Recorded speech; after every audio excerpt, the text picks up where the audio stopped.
Boxing tonight. Our main event, the bout that absolutely blew up the internet, set social media on fire. Two legends going toe-to-toe inside the ring. Boxing Hall of Famer Roy Jones Jr. against Milwaukee's own MMA legend Anthony Showtime Pettis. That is our main event. Coming up at the end of the evening in our next bout, we'll be entering the ring momentarily. But once again, welcome one and all to the Pfizer Forum. It is Jorge Masvidal's Gamebred Boxing. We go live on TV momentarily. Thank you.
Card of the year is Jorge Masvidal's Gamebred Boxing. Showtime Pettis versus Roy Jones Jr. here at the fabulous Pfizer Forum. Yes, indeed. Welcome to the preview, our free prelims here for Jorge Masvidal's Gamebred Boxing #4 here from the Pfizer Forum in Milwaukee, Wisconsin. We are here in the Cream City. I'm Cyrus Fees, and we are just getting things started here with our free prelims. Want to welcome everybody here to the setting of what is going to be an incredible night of boxing action from top to bottom. Of course, folks, in the main event, need I say more? It did indeed set the social media world on fire, the combat sports world on fire, when it was announced that Anthony Showtime Pettis would make his debut as a professional boxer against Roy Jones Jr. Yes, indeed, what a night it's going to be as a former UFC champion and Milwaukee's favorite son takes on the great Roy Jones Jr. here in our main event. What a night it's going to be, folks, and of course, we are going to have a great preview for you as well. Now, if you want to be a part of the action 100%, you want to see this incredible main card, what you have to do is you have to order this pay-per-view, and there are plenty of ways to make that happen. In-demand pay-per-view for all of our cable and satellite watchers. Then you can pick it up digitally on ppv.com, UFC Fight Pass pay-per-view, and Fight TV if you are outside North or South America. Order it right now. Be a part of history and what is definitely going to be the most exciting boxing event of the year, bar none. And one thing that's so exciting, of course, about this show is that we are going to have such a great night on our preview. Let's take a look at some of the fights you're going to see here in our free prelims. We're going to start off with Howell taking on Chris Wingate, a couple of great up-and-comers. Then it is one of Roy Jones Jr.'s prospects, Jangra, taking on Ryan Reber. And then how about a couple of MMA veterans here in Joe Riggs and Marcus Perez. Going to be a fun night of boxing, folks, and that is all 100% free. Of course, getting you ready for that incredible main card that starts at 8 p.m. Central Standard Time. You know how to order it. Make sure you are a part of history tonight. Now, of course, not only are you going to get that great main event, but you are going to get a very special main card from top to bottom. Let's go through those fights right now. What you're going to get at 8 p.m. B win, Andy win. The Killer Bee taking on the Crazian. It's truly a win-win situation kicking off our main card. Then it is the Behemoth, the bare knuckle Behemoth. Both men very accomplished in the bare knuckle realm. What happens when they put the gloves on and they throw down? No doubt, they're looking for a knockout tonight. Then the ladies once again grace the squared circle as Pearl Gonzalez once again returns to Gamebred Boxing. This time across from her is going to be Gina Danger Mazzani, a great UFC veteran looking to kickstart her boxing career. And then we get into the blue chip prospects. 12-0 Devin Cushing in super featherweight action, taking on Damian Marciano from Argentina. Luis Feliciano is looking to make his name here in Milwaukee. A lot of fans have walked into the Pfizer Forum looking forward to seeing what he can do. He is 16-0, but across the ring from him is Clarence Booth at 21-7, and this guy has a lot of knockouts on his record. Feliciano and Booth going to be a special fight. But this is what everybody's speaking about. These next three fights have literally set it on fire. Jose Aldo, in just his second boxing match, is taking on Jeremy Little Heathen Stevens. That's right, 2023 UFC Hall of Famer Jose Aldo tonight taking on Little Heathen for the second time. Then here it is, two Brazilians battling inside that boxing ring. Jacare Souza, we have not seen him in action in the boxing ring. He'll be taking on Vitor Belfort. What a rematch it's going to be. We've seen Vitor. We know what he does. He just got done taking out Evander Holyfield. Can he take out Jacare? And then our main event. Yes, indeed, it's reality. I know it's April 1st. Trust me, I know it's April 1st, but this is no April Fool's joke. This is 8 3-minute rounds of boxing action. Roy Jones Jr. competitively, no exhibition, taking on Anthony Showtime Pettis. That is our main event tonight. Pfizer Forum is the setting, folks, and yes, it is about time to get to business. Let's send it down to our incredible commentary team here. Sean Wheelock, Sean Porter, they're ringside. Cyrus, thank you very much. Showtime, Sean. This is a really intriguing card, and this is a really intriguing main event. Roy Jones Jr. versus Anthony Pettis, set for 8 rounds in the cruiserweight division. What is Roy Jones Jr. still doing in the boxing ring? It is what it is. He loves it. He was once upon a time one of the greatest ever to do it, and he still wants to get in there and show that he's got what it takes to be an elite boxer. Obviously, at 54 years old, he's a little ways away from being elite, but he's taking on Anthony Pettis, who in his right was an elite fighter in the MMA world, coming over for his debut. And what else would a MMA fighter want to do but take on one of the greatest of all time? So we have a really great main event in store for you guys. This is not Tyson Jones. This is not Belfort versus Holyfield, which are exhibitions. This is a fully sanctioned fight. You can find it on BoxRec. Cyrus, of course, you know that the buzz is huge here in Milwaukee, Wisconsin. Well, I mean, it really does feel special inside the Fiserv Forum. You can feel the buzz everywhere. Once again, we're going to throw the graphic up. We want to let you know how you can be a part of history tonight, that incredible main event. It's going to be on demand for all of our cable and satellite viewers. Then, of course, if you want to watch it digitally, PPV.com has it. UFC Fight Pass pay-per-view. And if you're outside North or South America, you can pick it right up on Fight TV, and the Fight app. With that being said, folks, let's get down to business. Your free prelims start right now. It is Cade Howell taking on Chris Wingate right here on Gamebred Boxing. Cade the Golden Hammer Howell, and I'm from Pensacola, Florida, and I'm here to do what I need to do. Here to take care of business. Christopher Wingate, fighting out of Yulee, Florida, and I'm here to box and make some money. I plan on just doing my thing, being myself, outboxing him. If he wants to try to brawl this time, then I'm still going to outbox him, and if he wants to wait, I'm going to take it to him. I have to be in his chest, I have to bring the fight to him. I can't box with him. The kid's boxed his whole life. I love the sport of boxing, but I took some time to do MMA, and that's his bread and butter. So if I stand there, try to play that boxing game with him, it's not gonna be a good night for me. I have to get in his chest and bring that fight out of him, make it a dog fight. That's how I win. Just be myself, be Cade, be the Golden Hammer, and let my hands do the work, let them do the talking. And if I stay relaxed, be myself, then it should be a good night. I see me making the man tired and taking the fight out of him. I think that after this match, he'll have to figure out if he even wants to be a fighter again.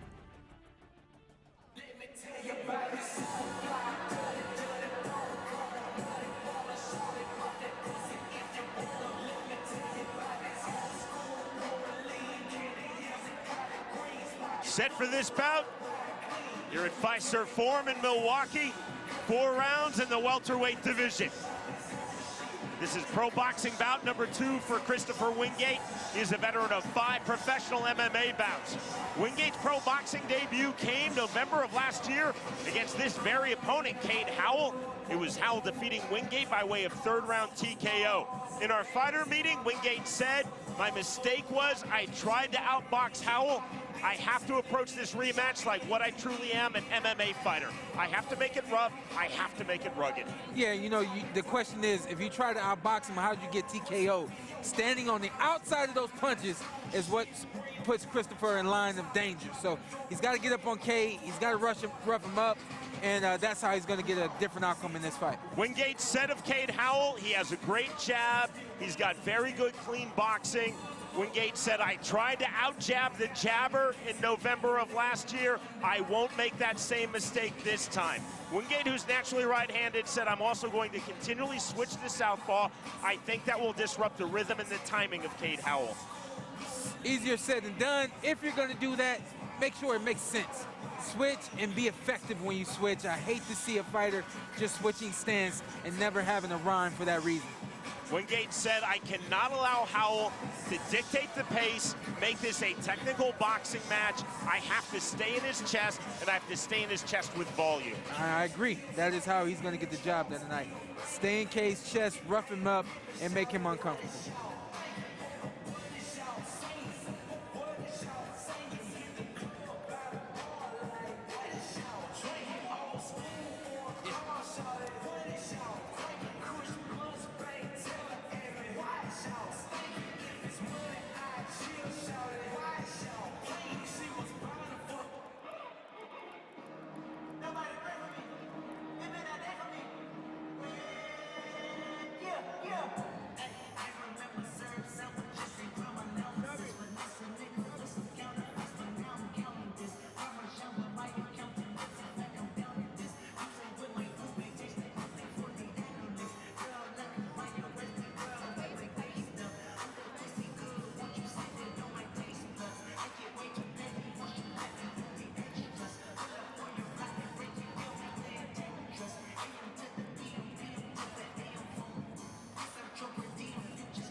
We await the entrance of Cade Howell. Christopher Wingate, as you see, holding center ring. Cade Howell enters 3-1 in his pro boxing career. All 3 of those wins by way of knockout. 2 of those knockouts in the first round. The knockout that wasn't in the third round again versus Christopher Wingate, his opponent in this bout. That was in the third round, November of last year. Howell said in that bout, I felt that I completely controlled Wingate with my jab. I will do so again. In our fighter meeting, I asked Howell, is there anything you want to do differently? He said, absolutely not. What worked the first time against Wingate, I believe, will work this time against Wingate. Howell said of Christopher Wingate, I know that he's going to become aggressive when I put him under pressure. I have to be smart. I can't rush in. I gotta say, man, let me talk about the identity of Cade right now.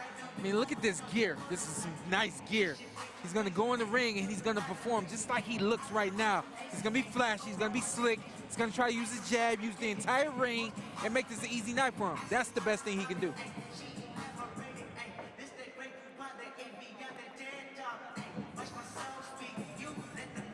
Four rounds at 147 pounds. You see our tale of the tape. Cade Howell versus Christopher Wingate. Howell 10 years younger at age 24.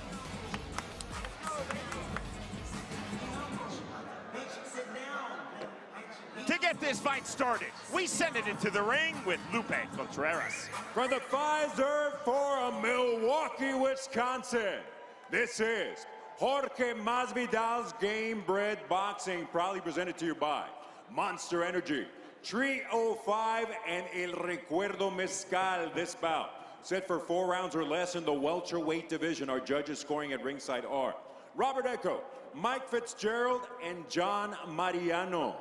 At the sound of the bell, the man in charge of the action, referee Benji Estevez. Presenting first, the fighter standing in the blue corner. He enters wearing teal with white trim on the scale. He registered an official 148 pounds. Tonight, he enters the Gamebred boxing ring in search of his first pro victory with a record of 0-1. Hailing out of Jacksonville, Florida, Christopher Wingate. His opponent across the ring in the red corner, wearing purple with gold trim, he weighed in at an official 146 1/4 pounds. Tonight, in his 5th professional bout with an outstanding record of 3 victories, 1 lone defeat, all 3 victories coming by way of KO from Pensacola, Florida, the Golden Hammer, Cade Howell.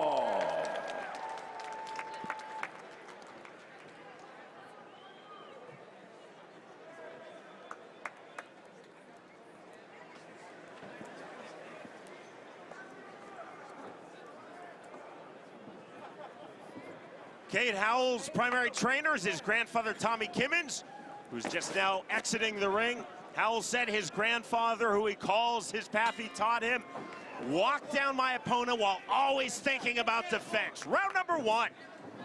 Purple trunks for Cade Howell, teal trunks for Christopher Wingate. Snap jab immediately from Howell. I'm sorry, I almost cut you out. I'm seeing some Roy Jones similarities right here from Cade with his hand down, the up jab, the fast, quick jab right there, and nice little hooks coming off of the jab as well. Feinting on the level changes, Wingate, you see the fast hands of Cade Howell. There's the overhand right into the entry for Wingate. Call for break from referee Benji Estevez. Right back to it, 30 seconds gone, round number 1. 3 punches right back in sequence from Cade Howell. Snap jab from Howell.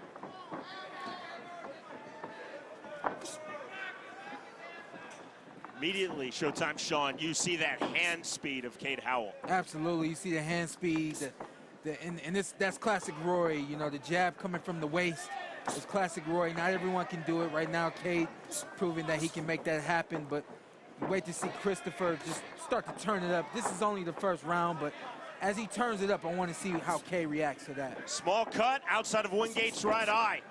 Howell with the right hand. Cross-arm defense now for Wingate. Wingate again said he wants to make this a rugged match in the rematch versus Cade Howell. And only in the first round. It's it's like, almost like Wingate doesn't know his identity. You know, he wants to be on the outside with the shoulder roll a little bit. Then he said he wanted to be aggressive and attack Cade so that he wouldn't get comfortable, but he's hanging out on the outside too much. Naked right hand on the entry for Wingate. The combination right back from Cade Howell. Big right hand landed right there by Wingate. And then right there, a little headlock, a little rough action right there from Wingate. I like it. 1:10 remaining, round number 1, scheduled for 4 in the welterweight division. Back to the center of the ring. See that open guard for Cade Howell, and that belies his confidence. Snap jab from that open guard from Howell. Overhand right again on the entry from Wingate. I like that right there. I mean, Wingate's taking his time, but when he makes a move, he makes it hard and with a lot of aggression right there. Nice overhand right landed by Wingate. Very much, this is a clean boxing style of Cade Howell and a very traditional MMA striking style from Christopher Wingate. Wingate, you see, throwing the naked right hand, the naked overhand rights, looking for the entry. Clean, straight punches, the up jab from Cade Howell. Nice jabs there from Cade. My concern about Cade is your exit strategy. What is your exit strategy at this point?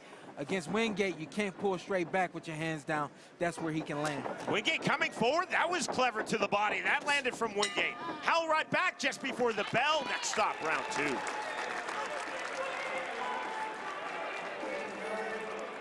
You are with us live worldwide on our Freeview. Just over 1 hour, 40 minutes from now, our main card begins from here at Fiserv Forum in Milwaukee, Wisconsin in the United States. The only way to watch worldwide is on pay-per-view. Our main event coming up, scheduled for 8 rounds in the cruiserweight division. Roy Jones Jr. versus Anthony Pettis.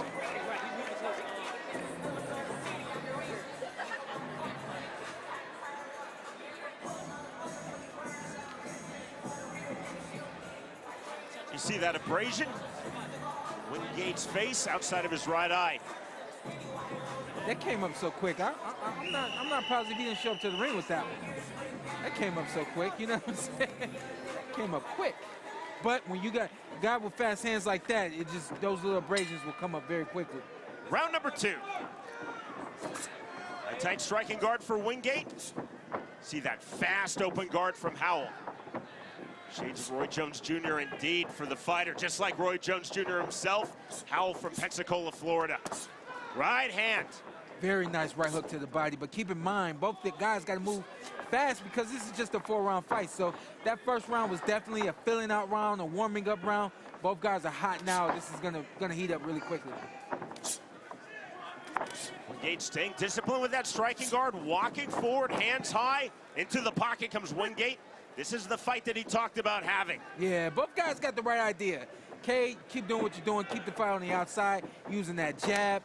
I think a little more accuracy and repetitiveness with that jab, more output with the jab will be good for Cade, and then also for Wingate. I like what he's doing. He's picking his moments when he wants to be really aggressive and assertive, and I think that's smart from him. Entry on the left hook from Wingate. Showtime, Sean, we talked about that MMA striking style. We're seeing it from Wingate, and he's doing some things effectively. Yeah, he's doing a lot of things effectively, and I think it's because Cade just has not had the right kind of punch output. I like to see double and triple jabs. You throw a double and triple, you don't get hit with the overhand right. That overhand right landed. The entry from Wingate. Separation from Benji Esteves. Right back to it. Howell wide open stance, center ring. There's that snap jab from Howell. The right hand, Howell resetting. That's a little Roy Jones right hand too right there. I don't know if you saw that or not. Roy had a way of throwing that right hand. It was a lead right hand and he leaned into it. Right there is something we saw Roy do, but he did a little better than that with that right hook to the body. Remember, Roy used to throw long right hooks to the body from the outside, and see a lot of that from Cade too. Howell, like just about every professional fighter, boxers, MMA, Muay Thai down the line from Pensacola, Florida, idolized the great Roy Jones Jr. Absolutely. Call for break. There's a left hand on the exit. Soft warning from Benji Esteves to Wingate. Saying, watch that. Break when I say break. Clean exit. Christopher Wingate very much in this fight. Cade Howell, though, showing a lot of flash, a lot of creativity, a lot of technique. Howell now trying to bait in Wingate. Wingate talked about switching stances, switch there. Wingate's like really mixing it up, and I like it. It's creative, but behind the creativity, what are you doing? And Wingate's just not landing. He's got to land more and punch more. Final seconds, round number 2. Very intriguing fight. Hard feint on the step in from Wingate. Feints from Howell, big right hand from Howell. We move to round 3.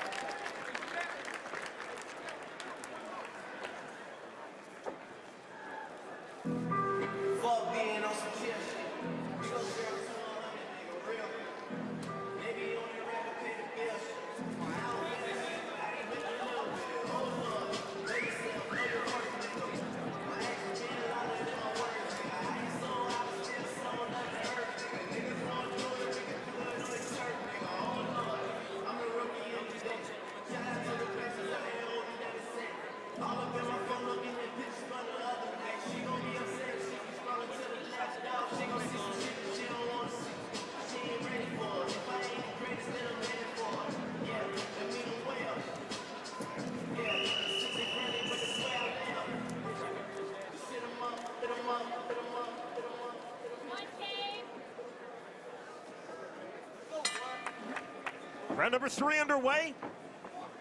Cade Howell versus Christopher Wingate.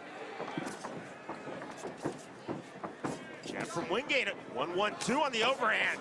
Right hand. More pressure now from Wingate. Howell trying to fire back. Smile on the face of Cade Howell after that last exchange. I mean, there's a smile there, but that's not the fight you want. And how do you prevent that fight from happening? Get that jab working, get the 1-2s working, and keep stepping around Wingate. Left hook from Howell didn't fully land. Cross-arm defense again from Wingate. Let me be clear. Cade is in control, but what you don't want to do is give your opponent any sense that he can win this fight.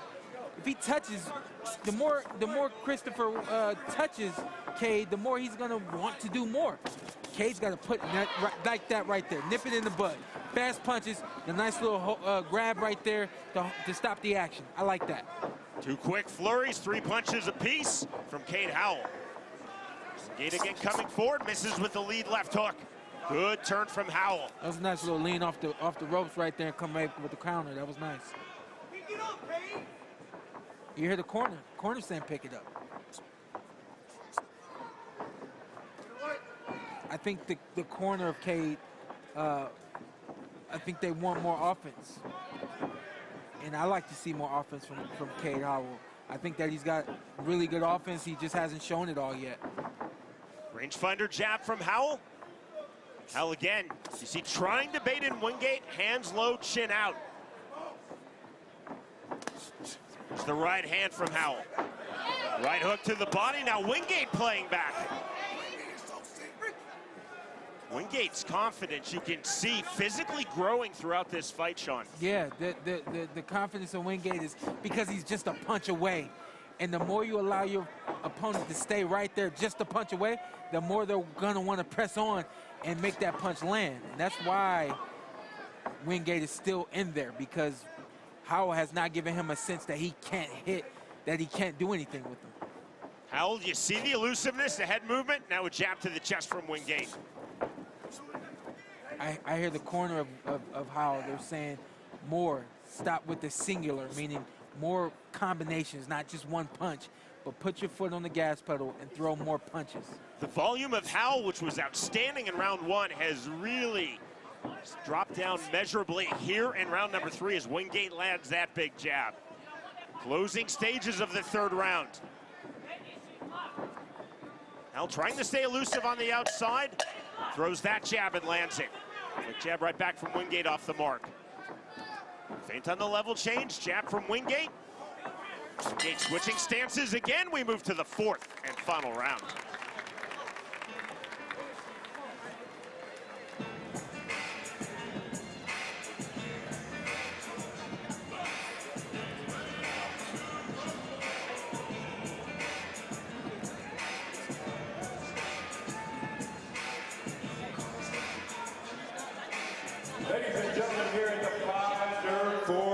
One more to go. This is the fourth and final round.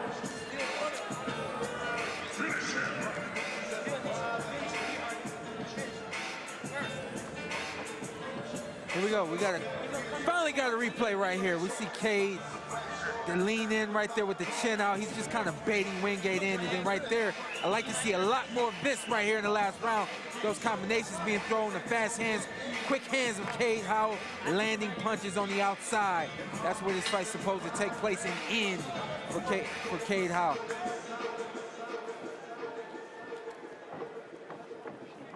Esteves brings both fighters together, fourth and final round. Slight awkward pause. Esteves looking for them to sportingly touch gloves. Yeah. It eventually happened.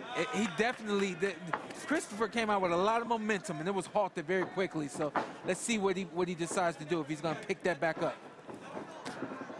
Again, in our fighter meeting, Christopher Wingate said when he fought Cade Howell in Wingate's pro boxing debut November of last year, and Howell TKO'd him in round 3, Wingate said, I tried to make it a boxing match. I'm going to make this rugged, rely more on my MMA style. And Wingate very much in this fight here in round number 4, although Cade Howell has definitely had his moments, definitely shown some flash, some real technique. Wingate is in the fight. I have not given him any of these rounds because he's just hasn't had the work rate, punch output that Cade has had. However, I do believe that Wingate is strong enough to finish this fight very strong and do something to worry Cade in his corner. Howell already visibly turning up the temperature here in round 4, early stages, from what he did in round 3. And that's what you got to do at this point. You know you're in 4 rounds. You know this is the last round. We call it emptying the tank. Basically, when you in this last round, you're supposed to feel like there was nothing else you could do. 140 remaining, fourth and final round. Duck under from Howell. There's a lot of slickness from Howell, just 24 years old. This is just pro boxing bout number 5 for him. A lot of slickness. I like to see him capitalize on the kind of style that he has. You carry your hands down there at your waist, you never know which punch is coming first, and you never know what the angle is going to come at. You don't know if it's a jab, a hook, uppercut, what it's going to be. So I think Cade's got a lot of tools that he can use. He's just got to sharpen them and start using them. Short right hand in the clinch from Wingate. That's the type of rough and rugged MMA style boxing striking he wants to use in this fight. Final 60 seconds now. Howell again on the outside. Open striking guard. There's the hook to the body from Wingate. Now on his back foot. Wingate coming forward to the body. One bad thing about keeping your hands below your waist the way Cade Howell does is they never come up.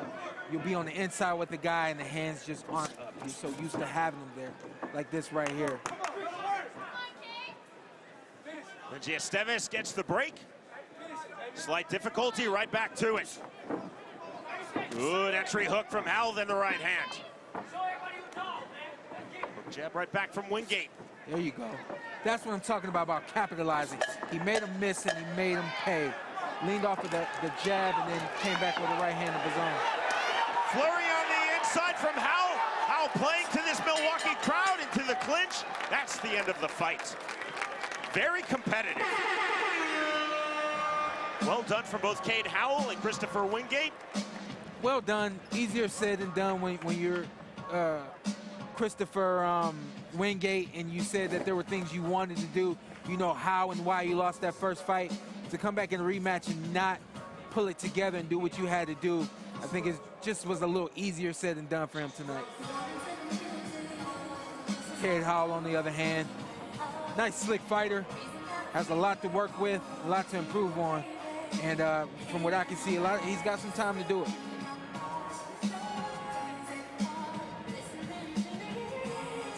Christopher Wingate in his corner as we await the tallying of the 3 Wisconsin Commission judges. Seems to feel pretty good about his performance.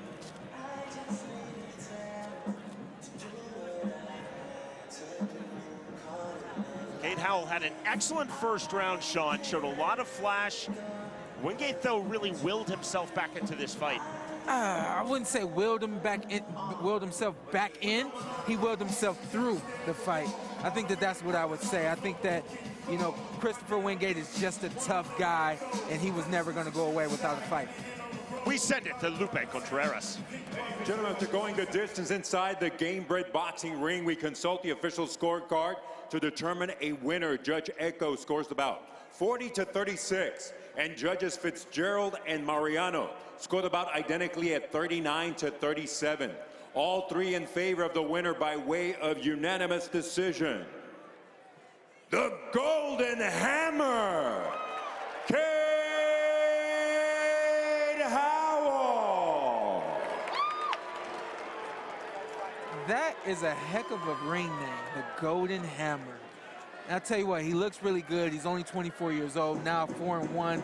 He's got a long way to go, a lot to improve on, a lot to work with. Things are looking good for Cade in this outing right here. And I'll say one more thing.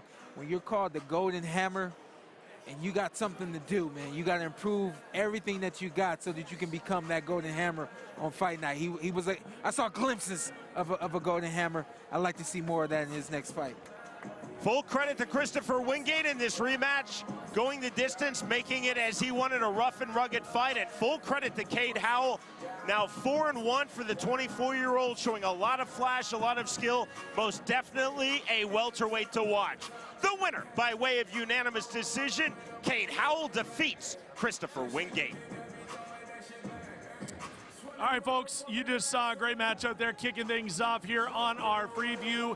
You know what it's all about, though, that incredible main card. Roy Jones Jr., Anthony Pettis, Jose Aldo, Jeremy Stevens, and Vitor Belfort, and Jacare Souza. Here's how you can get the pay-per-view very quickly. Let's take a look at it. We want you to be a part of history tonight. For all of our cable and satellite viewers, it's in demand.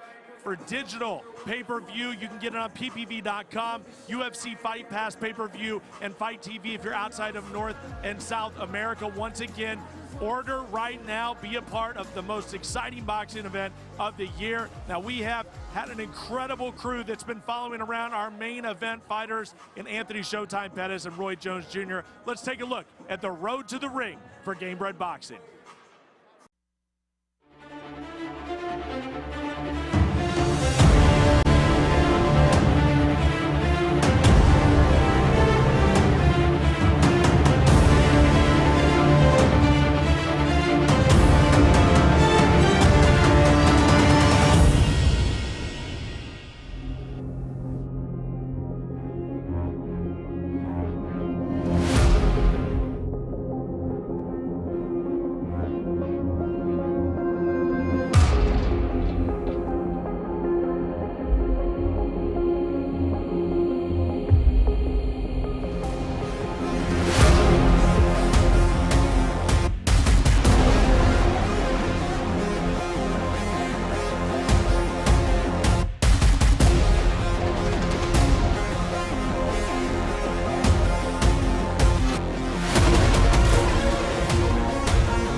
Vamos fazer nosso treinamento. Um breve aquecimento, trote, saco, manopla e aparelhos, ok? Depois vamos fazer a escola de boxe. Vamos fazer 5 rounds dirigidos e trabalho técnico-tático no final. Voluntário para o aquecimento? Alisson, puxou. Vamos.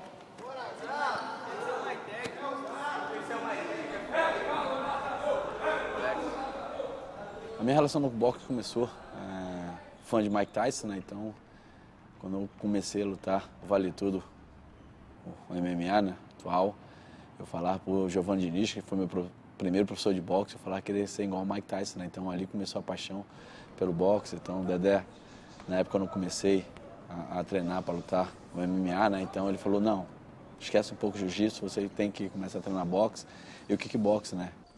Então, o Giovanni, na época, me colocou para mim fazer competições amadores, né? Então eu pude me testar na modalidade, né? Mas lógico, voltado muito mais para o MMA.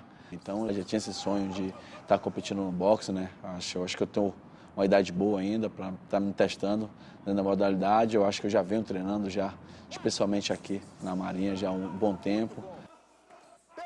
Quando o José Aldo chegou aqui para treinar, ele já tinha um nível bem acentuado no boxe, por todo o seu histórico, né, atleta de alto rendimento, com todo o treinamento de boxe que ele já fazia para o MMA, já tinha um excelente nível. Porém, com o treinamento integral que ele começou a fazer na nossa equipe, treinando com atletas de alto rendimento, com um planejamento específico para ele e pelas condições que ele tem, né, ele tem muito talento para o boxe, o crescimento foi acentuado já no primeiro ciclo de 3 meses. E um trabalho também buscando fazer um polimento em toda a sua preparação física, técnica, tática e competitiva, como ele vem fazendo, e agora a gente vai intensificar um pouco mais os sparrings. Por cima da esquerda dele, isso, aí ó, esse golpe reto aí na média aí, ó. O Nemo está tomando conta praticamente do treino todo aí, que é um grande treinador, então estou vindo esporadicamente dar uma olhadinha aqui, dar um bizu pelo conhecimento que a gente tem, né, juntos. E aí, às vezes, eu consigo ver uma coisa que quem está pegando ele agora não consegue ver. Mas está sendo muito prazeroso estar aqui e acompanhar, com certeza, essa nova fase do Aldo. A nossa programação é que ele seja um campeão gigante também dentro do boxe, nessa categoria de peso dele, né? Então, a gente está sempre querendo subir os degraus e chegar no lugar mais alto. Acho que a estreia do boxe foi bem legal, assim, eu acho que foi tudo aquilo que eu imaginava, né? Eu acho que voltar a lutar em casa, com toda a torcida, amigos em volta. Minha filha estava junto comigo pela primeira vez, ela pôde ver uma luta do pai junto, então tá ali aflita, nervosa, né? Torcendo. Para mim, o Aldinho, né, o terceiro, não está influenciando em nada, não atrapalha em nada, graças a Deus o moleque dorme bem, fica sossegado. Senhoras e senhores, chegou a hora. A partir de agora, você faz parte da história desse monstro, dessa lenda do nosso esporte, Hall da Fama do UFC, José Aldo Júnior.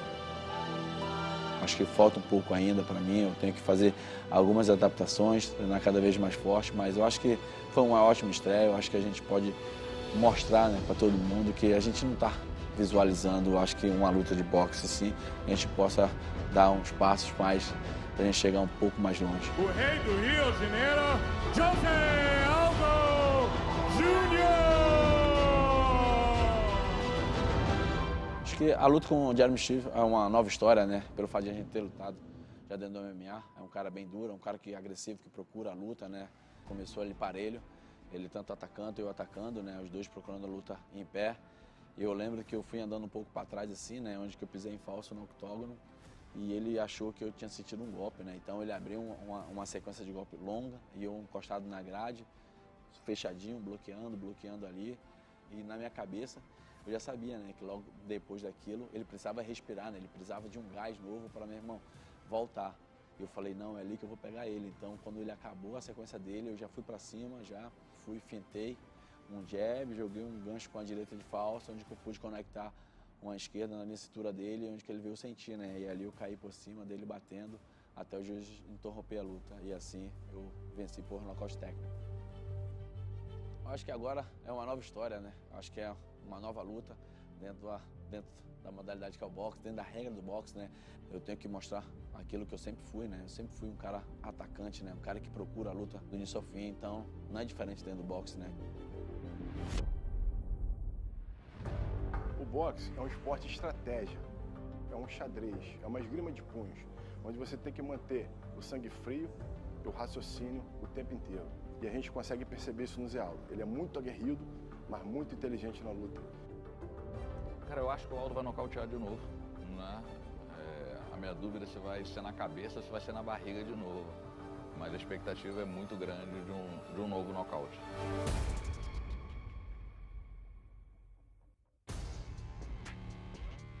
My manager, Lloyd Pearson, sitting there with Dean and Jorge, calls me up the next day. Hey Jay, I got something for you, wild opportunity, what is it? Jose Aldo on April 1st, close to my hometown, Milwaukee.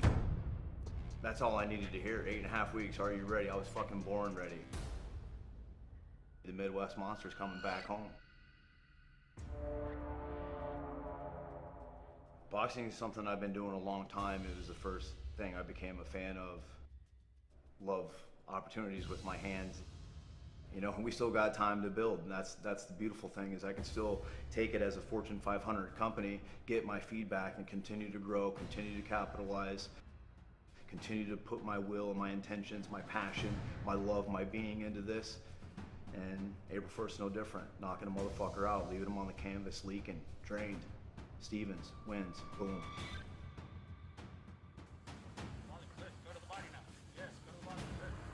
I'm ready. It's all just been built for this grand moment, that comeback, that certainty, that dark work that you do behind the lights when the cameras ain't on. The agony, the pain, the suffering, you know, the grind. It's a beautiful thing. I give this everything in my blood, my being, this opportunity. I'm not scared of failing. I failed and failed and failed, and I keep getting up, knowing that one day it's gonna come through. I'm gonna have that breakthrough moment. I love when people hate on me, they count me out. He's not gonna do it, he's had this and that. Motherfucker, I love that shit.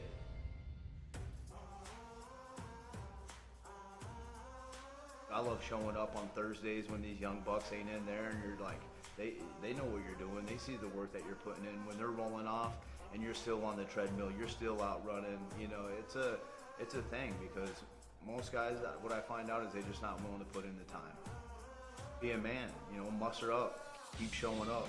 You know, how much more can you give me? Like, and I feel like now is my moment to let it all out, prove to the people, prove to myself, accept that challenge, conquer that challenge.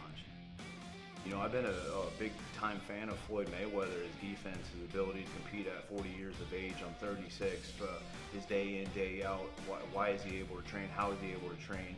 Him putting in the work to get the therapy, the body work, to keep showing up, and excellence, which is 80 to 100% day in, day out. That's real testosterone, real natural, real intellect, and a person who's willing to progress, and he's making the biggest money because he's thinking outside the box.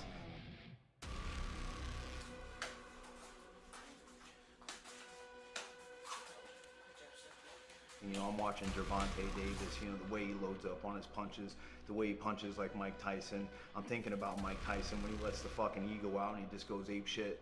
That's the cold-hearted nature of this fucking game. Everybody's tuned into this fight. Fuck everybody else on the card. My fight's the only fight that matters. They know it's pure excitement that we're bringing to the table. It's a different fucking breeds in there. You know, so you got older guys, bodies looking soft. Motherfucker, I'm 36. I'm gonna be shredded to the gills, ready to kill a motherfucker. That's what we're bringing to the table. That's why people want to tune in. When you see guys going at it, throwing bombs, throwing heat, giving it their all, that's bringing fucking excitement back to boxing, and that's what we're gonna do. You know, this guy, you guys call him a legend, this and that. You know, I call him an opponent who's coming to take everything from me, steal money off my table, food off my kid's table. Nothing's getting in my way.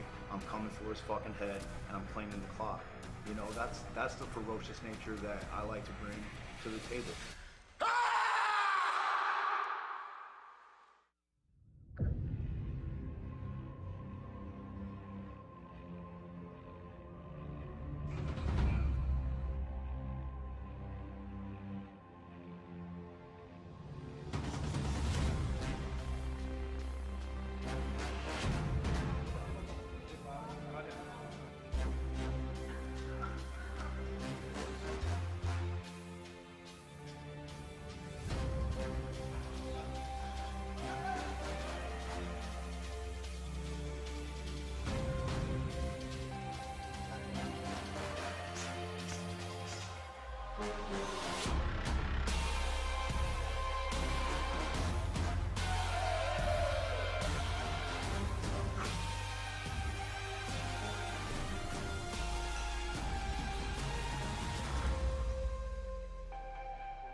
Como é que tá? Ah, dormi demais, vamos nessa. Vamos fazer força agora, cara. Tá, vamos nessa. Eu vim justamente pra ficar focado no treino, descanso e treino. Primeira vez que eu fico longe da minha família. Saudade do caramba. Então, eu vou ficar 6 semanas. Eu tô há quase 3 semanas, né? Falta mais 4 semanas até a luta. Então, vou ficar aqui o tempo todo. Acho que mais de 6 semanas. Então é isso, eu moro em Orlando, mas eu tive a oportunidade de vir aqui para o Rio de Janeiro fazer esse camp. Então estou fazendo 3 treinos por dia e estou muito bem para essa luta. O Dedé me deu muito suporte, entendeu? Para treinar aqui no CT. O José Aldo também, para me dar suporte, para eu conseguir ir com ele para treinar na Marinha. Quase nocaute o cara. Eu falo, cara, se ele nocautear, você está surpresa, né? É, surpresa, porque o Ed era um moleque que eu achei que ia nocautear. E a mão dura pra caraca. Falei, caralho, o Ed vai nocautear.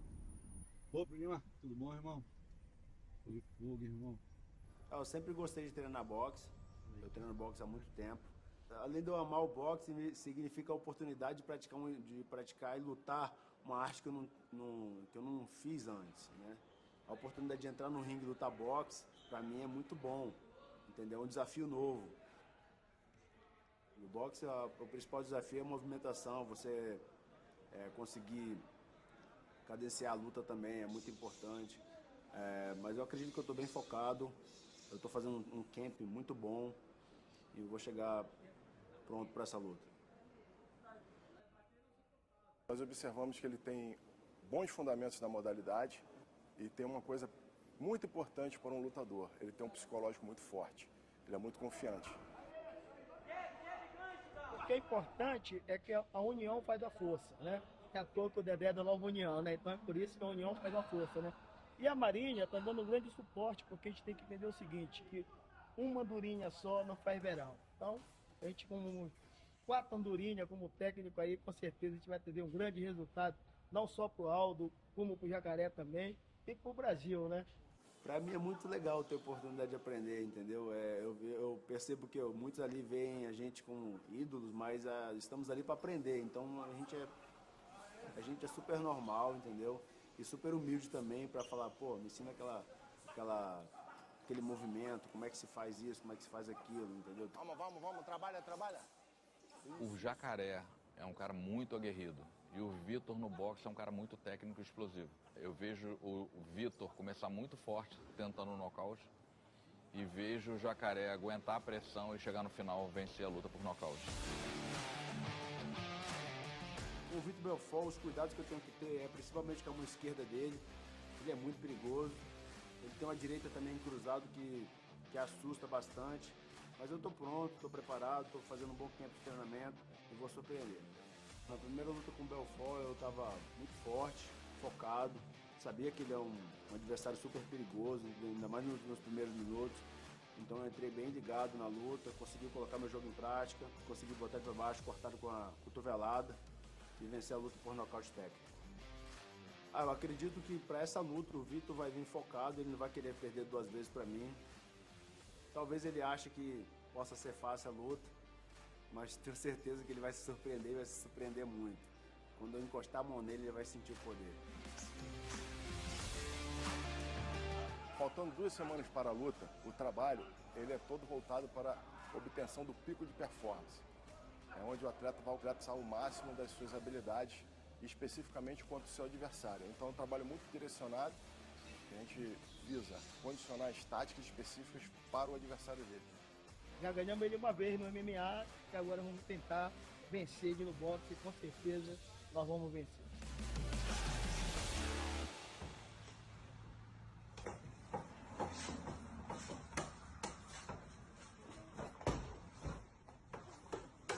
Tá longe da família e me motiva, entendeu? Eu tenho que fazer um bom trabalho, não tem como não fazer um bom trabalho. Meu objetivo no boxe é vencer todas as lutas que colocarem na minha frente, fazer um bom evento, lutar bem, colocar meu jogo em prática e bater muito nos meus adversários.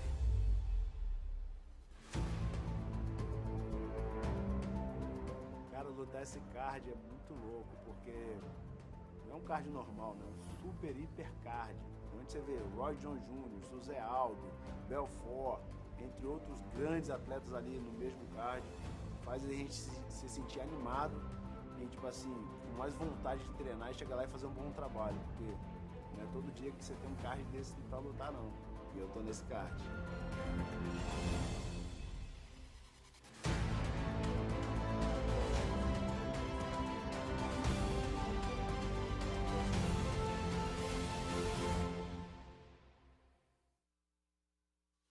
I'm fighting Ronaldo Jacaré. It's a fellow Brazilian, one of the best MMA athletes from Brazil. We fought in UFC before. He beat me, and now we're gonna box. So I'm looking for a great fight, a great rematch. Of course, it's gonna be in a different realm, but it's a great rematch with a great athlete. So the game plan is always be able to take control, and in the boxing, it's just in the MMA, whatever it is, I'm always trying to take charge. So I'm gonna look for putting my punches, my combination in it, and I'm looking for a great victory on April 1st. Get ready because I'm coming full force. All my opponents know, what I bring to the table.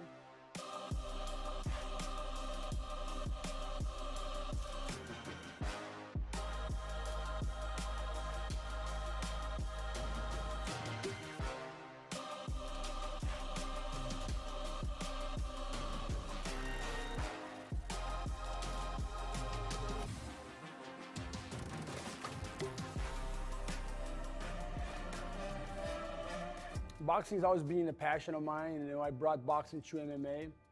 I literally was the guy who opened the seed and understanding how important is the hands in the MMA community.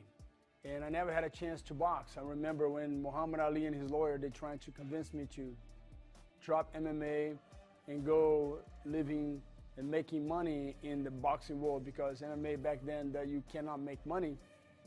But they don't allow me to do both. So I choose my passion. I don't regret.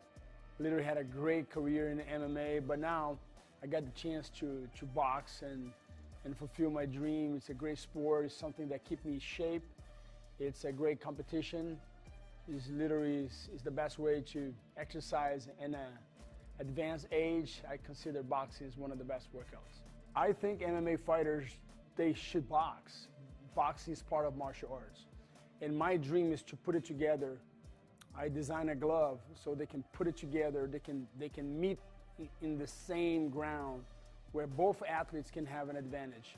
But of course, when an MMA athlete goes boxing, a professional boxer, the advantage is always going to be to the boxer. But if we can, make the ground even a little bit, and I patent this glove, I'm looking to put this BMA, I call it the BMA gloves. It's the boxing martial arts, where you'll be able to see who's the best striker in both sports. That's my dream to accomplish one day, to be able to put these mega fights, and I hope soon we can make this a reality. So faith, family, it's been my backbone. You are what you trust, what you believe. And I believe whatever you think about yourself, that's who you are. And I think the lack of faith in themselves is the lack of love, the lack of, understanding the world. So the way I struck my life is God, family, and then what everything else comes after.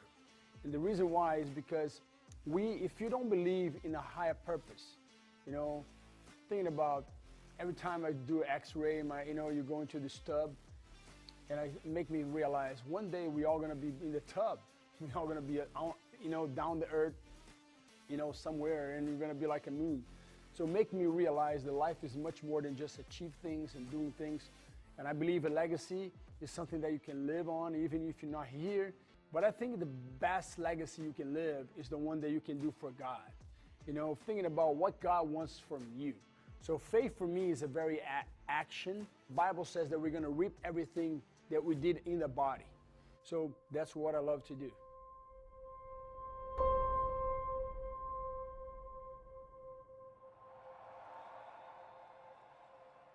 Most boxers I spar tell me, yo, you're the best MMA fighter I sparred in boxing, or I fought in boxing. I've been doing this my whole life. I just never had the opportunity to go, showcase it.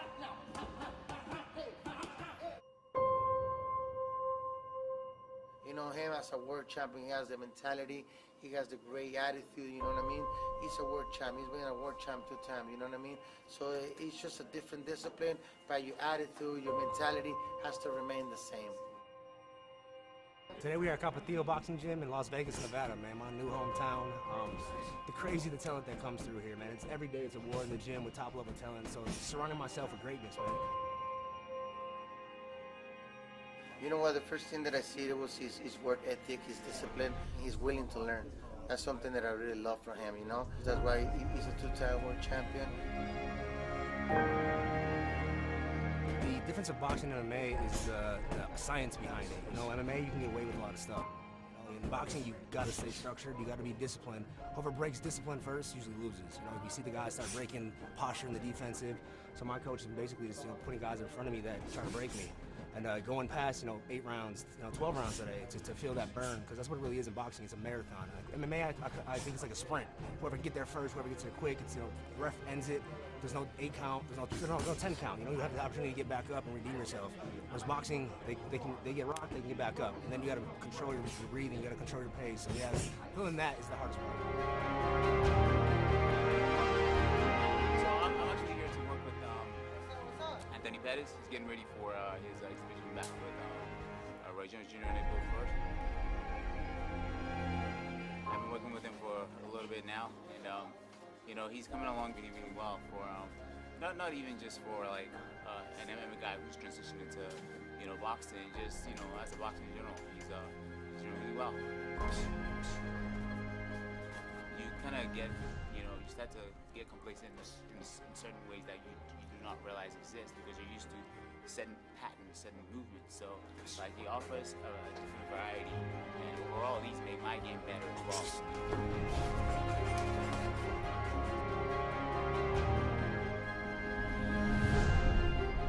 First of all, I want to beat Roy Jones Jr. I think like that's the thing that's in front of me right now. I sparring these guys that I'm going against, top level guys. I outsparred Caleb Plant last week. I'm going against finding the best guys I could spar against and testing my skills and knowing where I'm at. I think I'm right there. I think I will surprise a lot of people with my boxing skills. I'm training for Roy Jones Jr. Crazy, like growing up watching this guy and making my professional boxing debut against Roy Jones Jr. I love that stuff. That stuff right there, gets me excited. And everybody's like, yo, he's 55 years old, but he has 20 years of 30 years of boxing experience. That's you can't find that anywhere. For me to get that experience is just it's a plus. And I know I wanted to transition to boxing before my career is said and done. I've been watching boxing my whole life. This opportunity came up, and I couldn't say no. We'll focus on making him comfortable on the ring, make him feel comfortable in his distance, comfortable in his reach, you know what I'm saying? But still, we gotta stay alert. We can't be overconfident, not 1% overconfidence, you know what I mean? Stay sharp, and like I said, just look for the best version of the champion.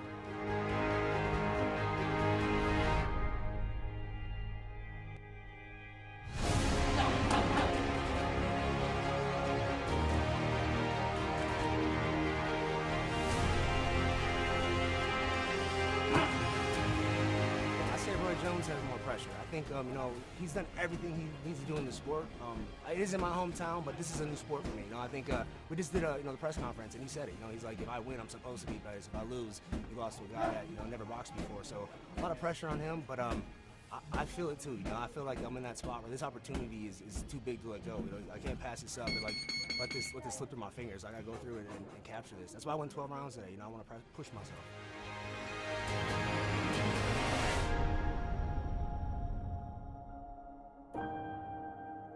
My homecoming, man, and against Roy Jones Jr. in a boxing ring, I couldn't ask for a better life. I don't pray no more for wins. I just pray for my best performance. I want to go out there. I had a healthy training camp. May the best man win.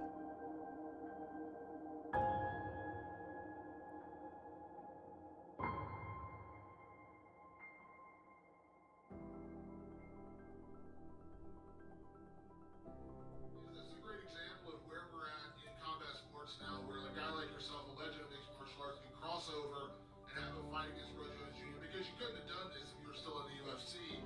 Shout out to Masvidal for giving us these opportunities, man. And giving these guys, something they want to see like this is I think it's the future. It's entertainment. You can't say no to an opportunity like this because, Roy Jones Jr., a GOAT, one of the greatest of all time. I grew up watching him, and I get to square across, go face him across the ring, man. So it's like one of those challenges that wakes me up every morning, keeps me motivated, and I know it's coming to bring it. He's very innovative in what he does too, because he's done things in that MMA ring that nobody else is going to do. And for me to get the opportunity to face somebody who has that same type of creative mind in their own sport, respect the sport. As I have in boxing, it's like, wait a minute, should you say no to this? And I'm like, I want to say no, but it's Dean, it's Gamebred, it's like, it's Milwaukee. Have you ever fought in Milwaukee before? No. So it's like, the pros, I guess, outweighed the no's. So here we are. Yeah, he was a small weight class, but like you say, he was up to 205 pounds when they talked to him about it. So he's big enough that he know how to handle himself. And I know that he's going to go hard with his boxing because he's facing one of the greats. I do want to thank again all of you for attending. Two of the greatest of all time in their respective sports, Roy Jones Jr. and Anthony Pettis. We'll see you fight week to remember. It's Saturday, April 1st in Milwaukee. Thanks for watching. There it is. Now.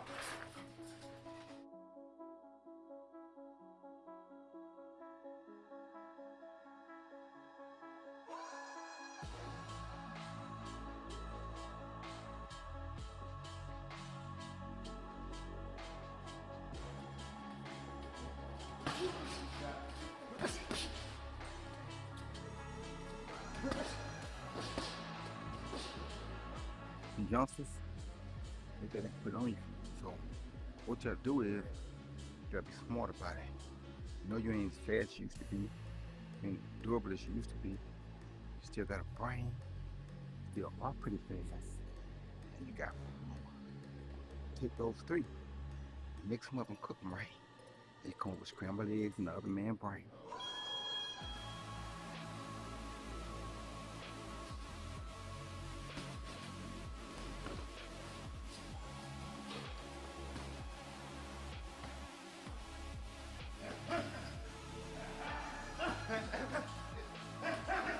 Old school. Wartime. Wartime. Put that in. You head that, you get.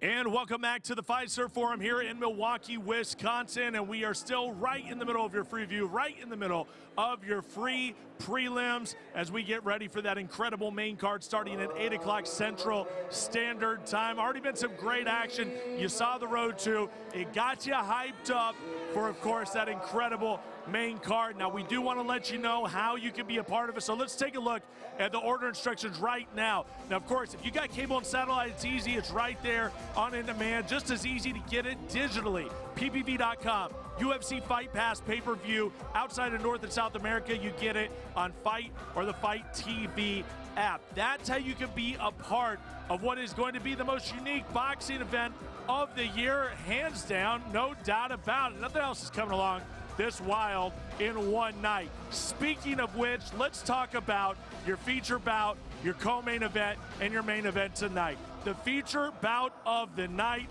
it features a UFC Hall of Famer that's being inducted this year in Jose Aldo in just his second boxing matchup. He'll be taking on Jeremy Little Heathen Stevens. This is a rematch from their MMA days. First time out, Aldo won succinctly with the body shot. Is it going to happen again? Jeremy Stevens is most definitely ready for this opportunity.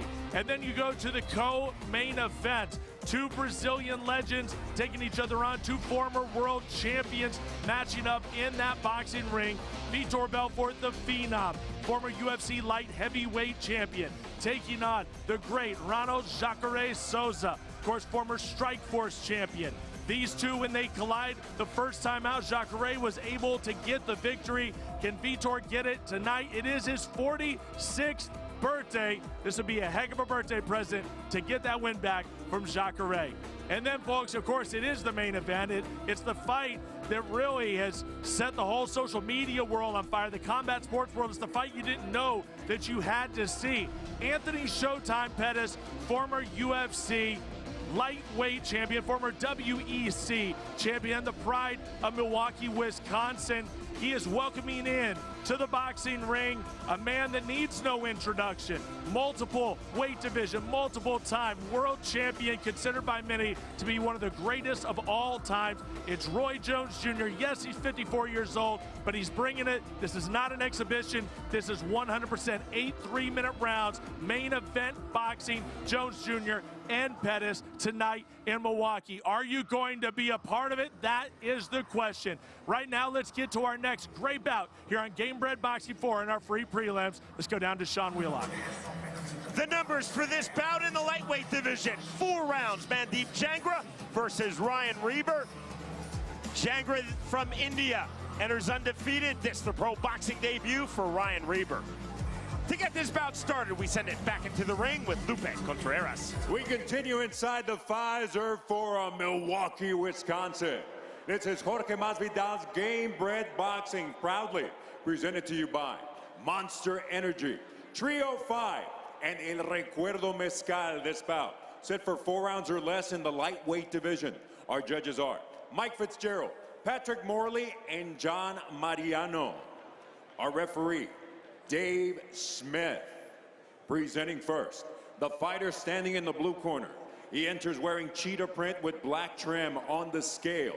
He registered an official 133 3/4 pounds. Tonight, this undefeated bare knuckle fighter enters the big leagues of boxing, making his pro debut inside the Gamebred ring. From St. Petersburg, Florida, Royal Ryan Reber. His opponent across the ring in the red corner, wearing white with gold trim, he weighed in at an official 133 3/4 pounds. As an amateur, he represented his homeland and he captured the silver medal at the 2014 Commonwealth Games. Now, he enters the ring an undefeated pro with 3 victories. 2 of those victories coming by way of KO. From Sirsa, India, Mr. MJ, Mandeep Jangra.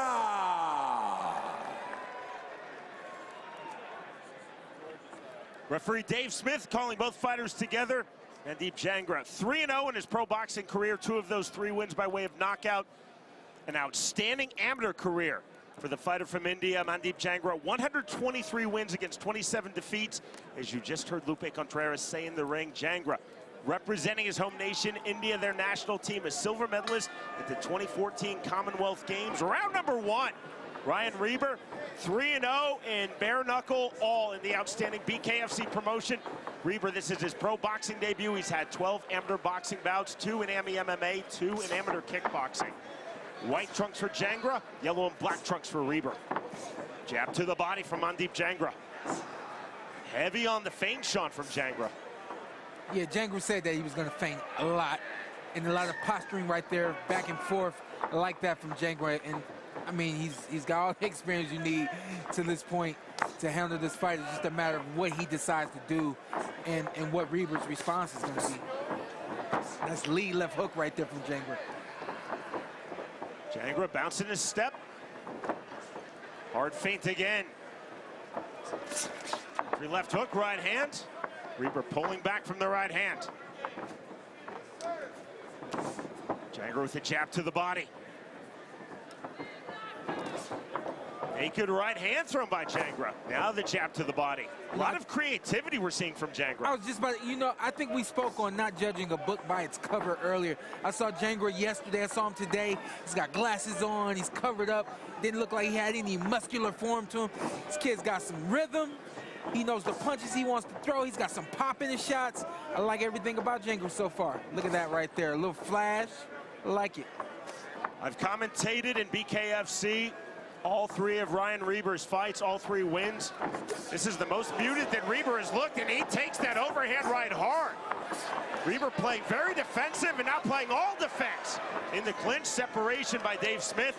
Smith telling Jangra, don't punch to the back of your opponent's head when I'm trying to break. I think Jangra was doing the right thing there. I don't like to say much about the officials, but... Big left hand, and that drops Ryan Reber. That right there was coming, and I thought that the ref stopped it. That's ruled a slip. Dave Smith telling Jangra, you pushed down Reber, not ruled a knockdown. That was a little confusing. I think that was clearly a knockdown. Lead left hook. We won't cry about spilled milk. What we'll do is we'll keep moving forward and see how Jangra sets this up again. One-way traffic at the moment for the fighter from Souza, India, Mandeep Jangra. Jangra looking outstanding against a really talented pro combat sports athlete, Ryan Reber. I like it. See Reber that right taking there. that left hook. You see a lot of straight punches are gonna. Oh, now very that's nice. a clean knockdown off the right hand. And here's the mandatory 8 count from Dave Smith. Final seconds. We're under the unified rules of boxing from the ABC here in Wisconsin. You cannot be saved by the bell in any round. Reber is up. There's the bell. That ends round 1.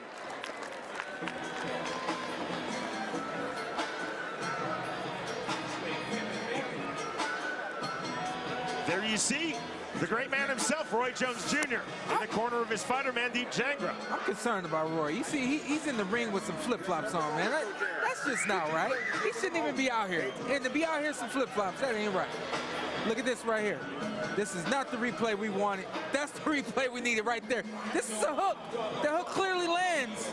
That was ruled a slip by Dave Smith. And I think the ref was just not in the right position. He also said that Jangra pushed him, and that's what caused the knockdown. So, I mean, the punch lands, but then, yes, his arms push out, and that's what caused, I guess, that final bit of the knockdown. We didn't get the actual knockdown replay real quick. We got a lot of straight shots. After the straight shots, we get a lead left hook. So look for that this round. Once you see a barrage of straight punches, maybe 4 to 5, if you keep count, then you see a lead left hook coming from Jangra. Round number 2. Again, there was the one knockdown. Jangra seemed to think that he recorded 2 knockdowns, but again, ruled just 1 knockdown. The other ruled as a push by Dave Smith, so presumably 10-8 across the board. Round number 1 from Mandeep Jangra. Smith now telling Jangra, listen to me. Break when I say break. Surprised to hear Roy. He wants Jangra to go to the body this round. Obviously, that breaks you down, but just with as efficient as Jangra is from the outside, I'm surprised to hear Roy tell him to go to the body. 3 jabs from Reber. Jangra pulling back. Very elusive. Snap jab on the step in from Jangra. 2:15 remaining, round 2.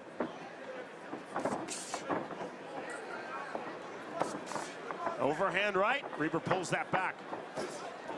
There's the jab to the body from Mandeep Jangra. Yeah, I'd rather see this bouncing action from Jangra. I think that's him fighting in his rhythm.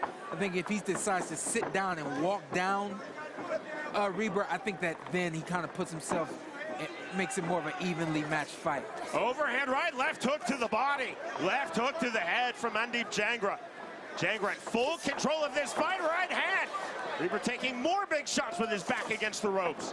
Hard on the feint, and a knockdown on the left hook to the body. Knockdown number 2. And what you're seeing right here, even though Jangra's only 3-0 as a pro, he fought in the amateurs at a higher weight class. So at this low weight of lightweight, he's got more power than most guys would expect him to have.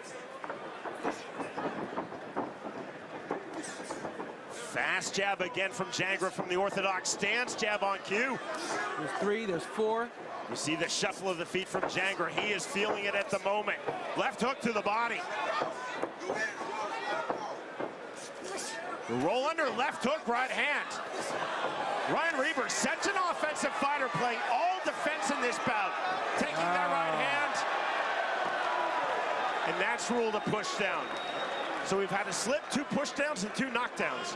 I mean, he is clearly hurt, but the way he's hitting the canvas isn't exactly, I guess, for the sake of words, legit. Big right hands on the clinch. And Now Dave Smith telling Ryan Reber, don't hold. Don't hold while you're getting punched in the head. You know, I'm just thinking that it's only a matter of time, and Reber comes back with an overhand right. He gives me confidence that he's still going to be able to do something. There's a huge right hand, left hand. But it is only a matter of time, unfortunately. Jangra unloading. Final seconds, round number 2. 15 seconds remaining in this second round. Jab to the body. Jangra the feint, the left hook. Big right hand. More left hooks to the body, left hooks to the head. Reber cannot land the duck under the right hand. We move to round 3. You see Roy Jones Jr. in the corner of one of his fighters, Mandeep Jangra. Just under 45 minutes from now, our main card begins. The way to watch worldwide is on pay-per-view. And of course, in our main card, main event, Roy Jones Jr. coming out of retirement. His first official fight since February 2018. We defeated Scott Sigmund by way of 8-round unanimous decision. Again, Roy Jones Jr.'s bout versus Mike Tyson, November of 2020. That was an exhibition. This will be a full fight, and this fight now is over. So Roy Jones Jr. in the corner gets a win, and we'll next see him facing Anthony Pettis on pay-per-view in our main event, which starts top of the hour. And that was dominant from Mandeep Jangra. Ryan Reber will not come out for the 3rd round. This fight has been stopped, and Mandeep Jangra keeps on rolling. Now 4-0 in his pro boxing career with 3 KOs. That was a really good, was that 2 or 3 rounds? That was 2 rounds, I believe. That was a really good 2 rounds from Jangra. I think he showed us a lot of what he has. I'm pretty sure that that 3rd round was coming. He was going to show us some more. This will officially go down as 2 minutes of round number 2. It's the stoppage between rounds 2 and 3. Again, Ryan Reber, because I've commentated him in all 3 of his fights, all wins in bare knuckle and BKFC, Sean. I know he's a really tough, really offensive fighter. He just simply never had time nor space to get his offense going. Mandeep Jangra immediately seized control of that fight, and he was phenomenal. You expected more offense from Reber, but what happens when a guy comes out bouncing in and out with these feints and things like that, it stops you from being as offensive as you can be. You start to second guess yourself, and when that kind of hesitation against a fast, strong fighter like Jangra right there, you never have a chance to get started. We go to Lupe Contreras. Ladies and gentlemen, upon the conclusion of round number 2, the blue corner informs referee Dave Smith their fighter can no longer continue, obligating them to stop this contest before the start of round number 3. Declaring the winner by way of technical knockout, still undefeated, Mr. MJ Mandeep Jangra. Still undefeated. Great fight, great outing right there by Jangra. And I think this is the right platform for him. You don't want to move too fast, but you can't move too slow. So to have this kind of stage to perform on is great for him this start of his career. During fight week, Mandeep Jangra has been an absolute gentleman. Class outside of the ring, class in victory, and then class post-fight. As you see, speaking to his opponent, Ryan Reber, the fighter from Sirsa, India, Mandeep Jangra at 135 pounds. Most definitely a fighter to watch. Mandeep Jangra recording the knockdown in round number 1. It looked quite possibly that he had actually recorded 2 knockdowns in the opening round. Reber was tough, but just simply could not get his offense going, and Jangra unloaded throughout.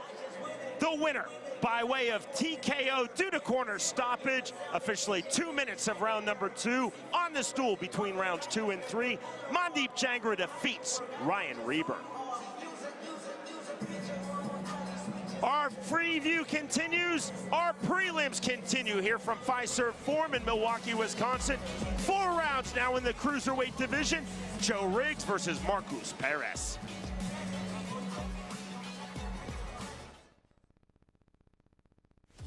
My name is Marcus Perez. I'm from Brazil, São Paulo. Now I live in Coral Springs, Florida. My name is Joe Riggs. I'm originally from Phoenix, Arizona.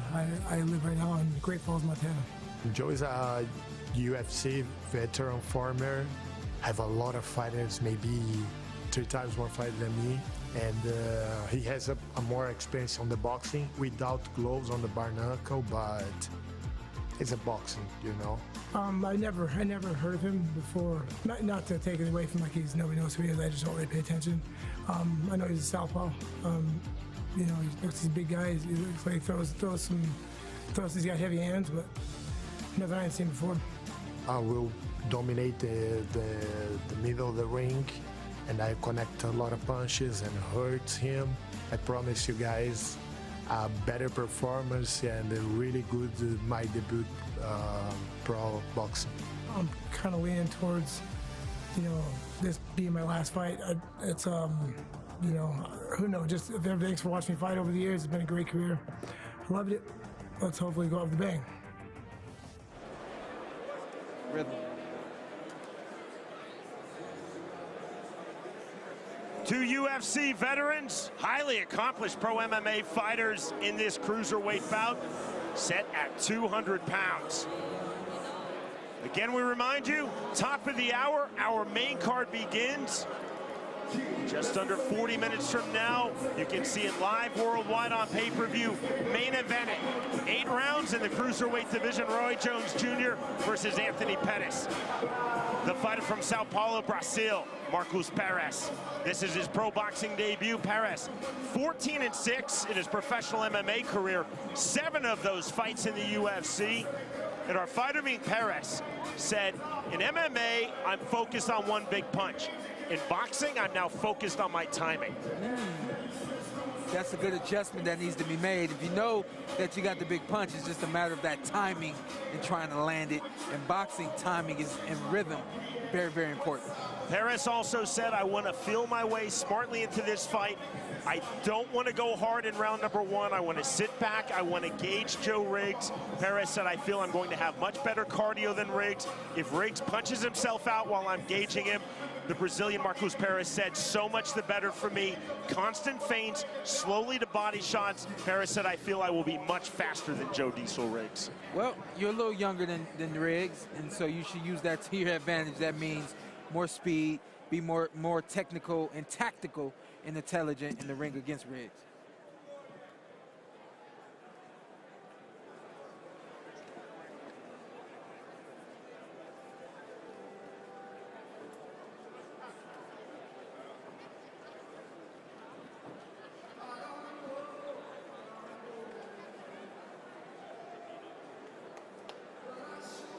Joe Diesel Riggs, 50 wins in his pro MMA career, 45 of those 50 wins by way of finish.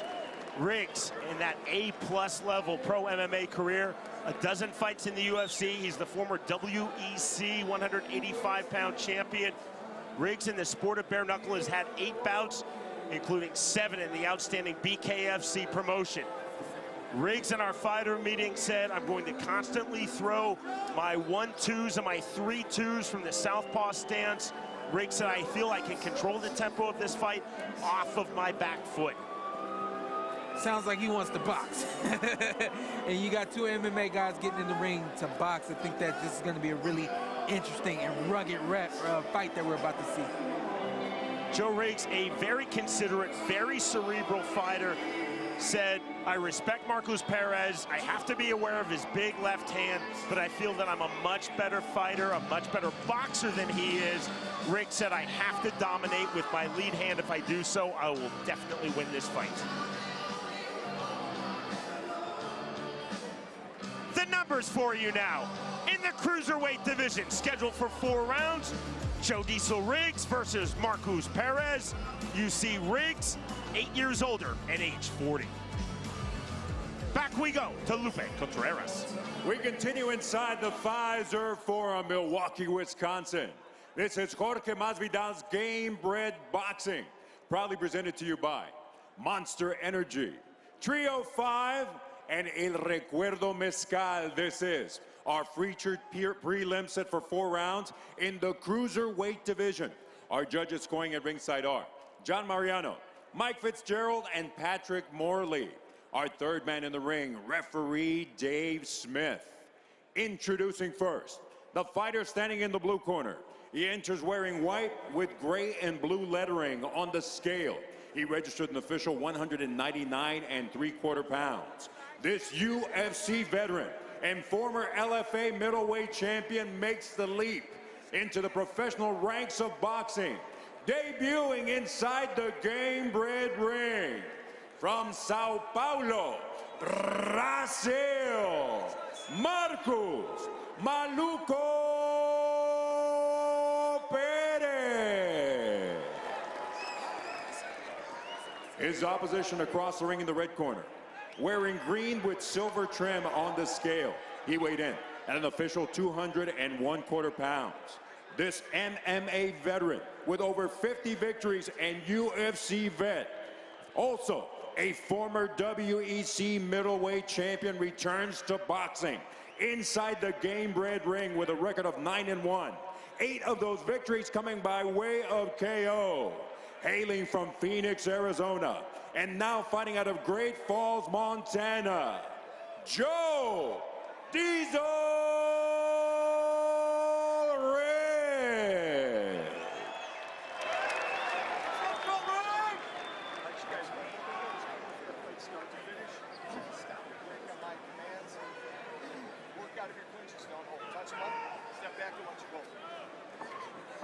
Two very respectful fighters, two very talented, powerful fighters. Set for 4 rounds, 200 pounds, sporting touch of gloves, round number 1. Green trunks for Joe Diesel Riggs, white trunks for the Brazilian Marcos Perez. We got Riggs two from the southpaws. southpaw stance. Yeah, we got 2 southpaws in the ring. How about that? It's a treat for us. I saw that Perez has a 5-inch reach advantage over Riggs. Just so you know, you didn't point that out in the tail of the tape. I'm going to give you tails of the tape from now on, Showtime Sean. Now I'm learning. I'm still learning. I'm learning these guys, you know. Whoa. Overhand left on the entry, Riggs hard to the inside. You see the overhook from Perez, belying his MMA background, slowing things down on that overhook, getting the separation. For referee Dave Smith, left hook, heavy pressure again from Joe Diesel Riggs, again into the clinch.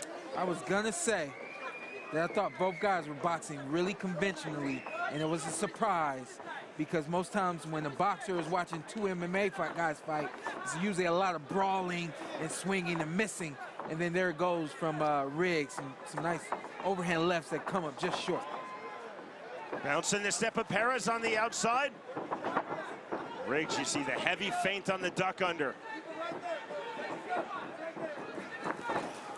Riggs hard again to the inside on the turn, into the clinch. Clean break. There you go. Perez has to use that jab. He has to use it more efficiently. Throw it to land it, but also throw it to keep Riggs outside on the end of the shots. Riggs slowly, methodically coming forward. There's the long one, too. Just out of range. Heavy on the clinch from Perez. Who do I talk to about getting a poll started? I want to start a poll on Twitter. Are these boxer shorts that Perez is wearing?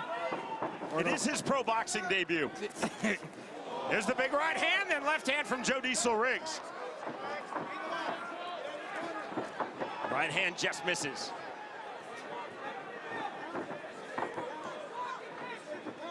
In the UFC, they mandate what you wear.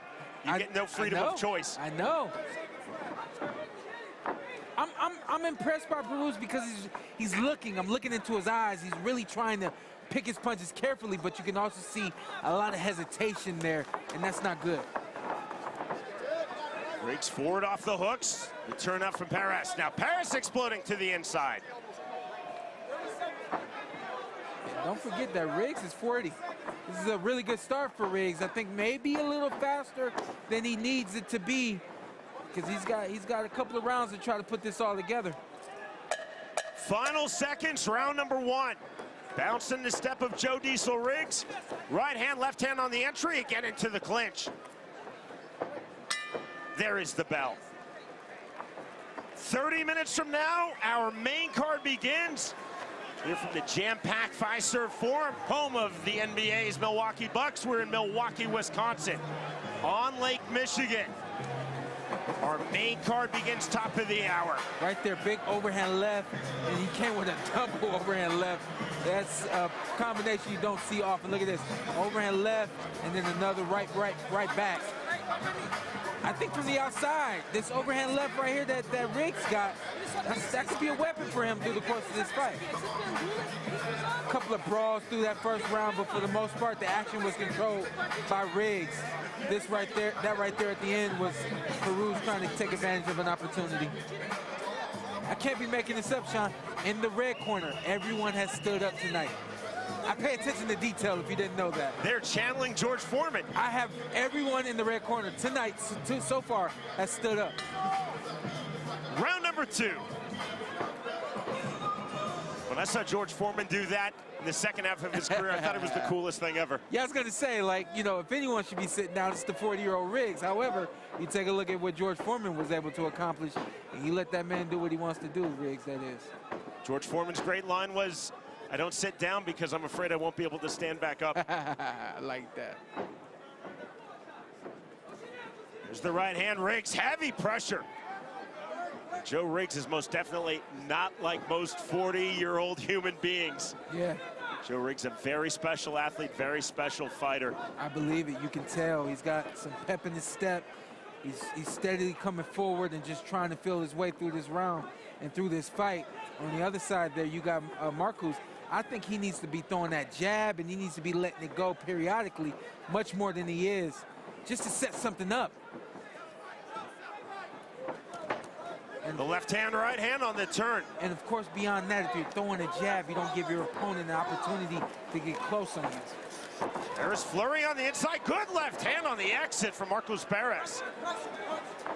Talk about the hesitation. Did you see that left? He threw overhand left, and it was like it stopped in midair. It's just too much hesitation coming from Perez. Riggs resetting.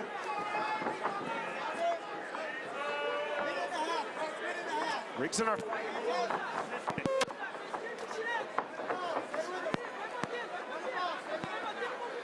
Riggs in our fighter meeting was insistent, apologies for the audio troubles, that in the southpaw versus southpaw fight, he had to dominate with his lead hand. 1:10 remaining, round number 2.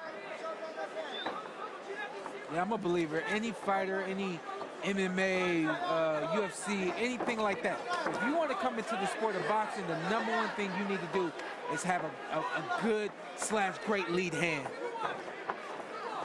Heavy clinch from Marcus Perez. Very competitive fight to this point. People don't understand that lead hand is defense, it's offense. It keeps you safe. It gets a guy off of you. It sets up the big shots that you want to land. The jab is the most important punch in boxing. Both of these guys need to utilize it more. That was a very effective MMA turn by Perez. I saw that, yeah. He smiled, sheepishly apologized to Joe Riggs, who knows something about MMA turns. Knows quite a bit, actually. Hey, listen, at some point, you got to go back to what you know and you do well, you know? Riggs looking for that lead right hook again. Riggs exploding into the pocket. Heavy pressure from Riggs on the inside. Perez initiating that clinch defensively. Perez looking to his corner. Final seconds, round number 2. We move to round 3. Again, pay-per-view is the way to watch our main card. Top of the hour. 8 fights in total heading your way. Our feature fight at 147 pounds, Jose Aldo versus Jeremy Stephens, our co-main. In the cruiserweight division, Vitor Belfort, today is his 46th birthday, versus Jacare Souza. In our main event, scheduled for 8 rounds in the cruiserweight division, Roy Jones Jr. versus Anthony Pettis. Again, we begin top of the hour worldwide, 25 minutes from now, live and exclusively on pay-per-view.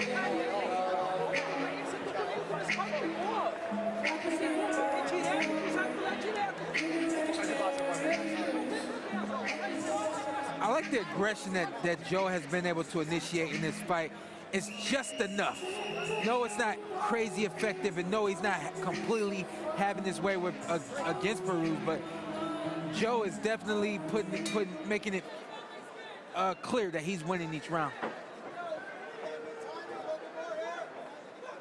To round number 3 we go.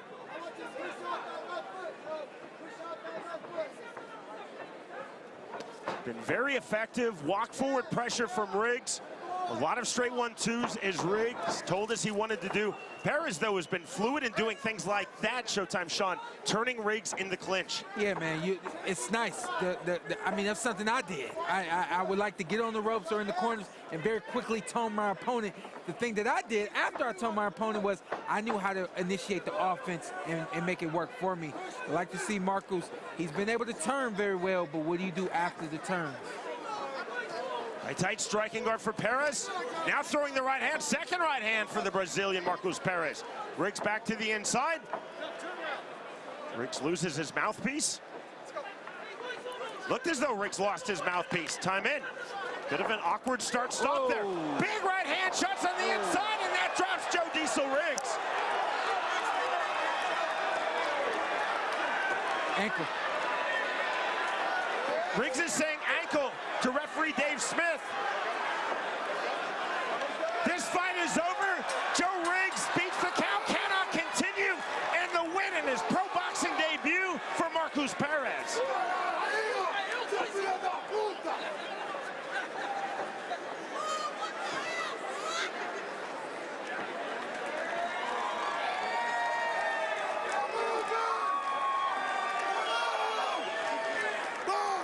That was fast and unexpected. Looks like it's either the ankle or the leg. Can't tell which one, but I mean, I like to say Joe was really having his way, and then big hook right there landed by Marcos. That's what you do. I mean, it was clear that there was something wrong with Joe. I think that I'm going to fault the ref. I think the ref should have made it clear, hey, what's going on? Can you continue? The ref did not do that. Fight continues. Joe's hurt. He doesn't. He's helpless, and Marcos takes advantage. I thought that Joe Riggs had lost his mouthpiece because he looked down, but he was looking down to his ankle. Sean, as you know, I was a former, and I say this, low-level professional boxing referee. I tried hard, but those are the facts. A lot of ballrooms and National Guard armories. I should have seen it better. Yeah. Riggs did not lose his mouthpiece as I thought he did. He was looking down because the issue is with his left ankle. Dr. Dave Smith now confirming it was the ankle that rolled. So Riggs trying to get the attention, turning his back. Very sporting for Marcos Perez, not attacking. Riggs then coming in, then going down. And as Riggs was taking the mandatory 8 count from referee Dave Smith, Riggs was talking to Louis Lopez, the BKFC fighter in his corner, saying, it's my ankle, it's my ankle. Yeah, when you said it was the mouthpiece, I didn't want to disrespect you, but I was thinking to myself, what are you talking about? His mouthpiece is in his mouth. Nonetheless, I just, you know, I would like to see a ref protect a fighter in that position. He should recognize that something was wrong and made it very clear to Joe, are you okay? Can you continue? And I think that Joe just took some unnecessary punishment. It's a good thing that I wasn't reffing this fight, or I would have been looking for the mouthpiece. But again, Riggs was looking at his ankle. He turned his back. There was a brief hesitation. Very sporting for Marcos Perez. Time in, Riggs down, and Riggs cannot continue because of the left ankle. He now has his shoe and sock off. And the ringside physician here from the Wisconsin Athletic Commission is tending to that left ankle of Joe Diesel Riggs. He has to be massively disappointed.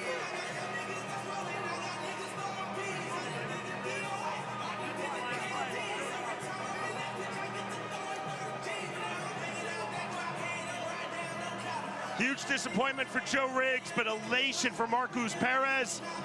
He came over to our commentary position with a huge smile on his face. He said, I told you I could do it. We send it to Lupe Contreras. Ladies and gentlemen, referee Dave Smith determines the red corner can no longer continue, obligating him to stop this contest with an official time of 1 minute, 19 seconds of round number 3. Declaring the winner by way of technical knockout in its pro boxing debut, Marcos Maluco Pettis.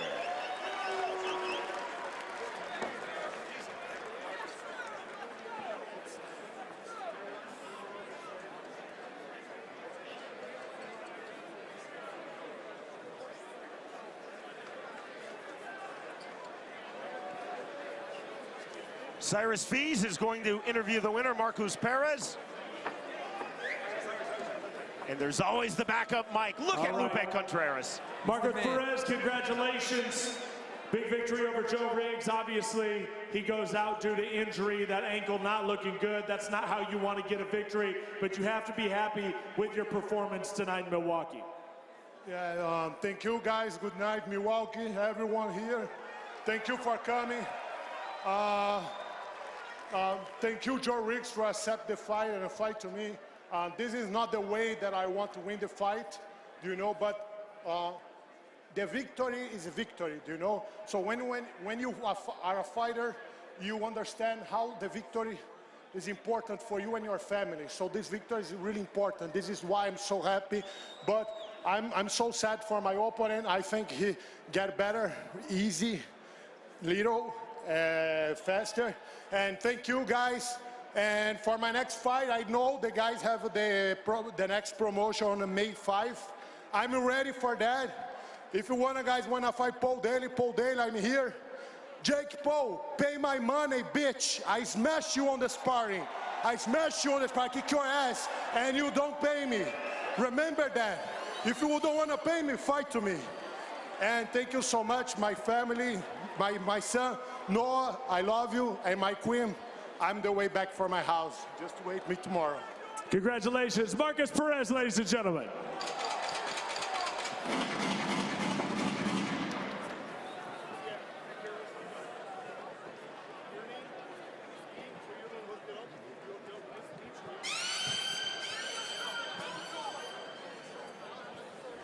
Sean, impressive for Marcus Perez in his pro boxing debut against the very talented Joe Diesel Riggs.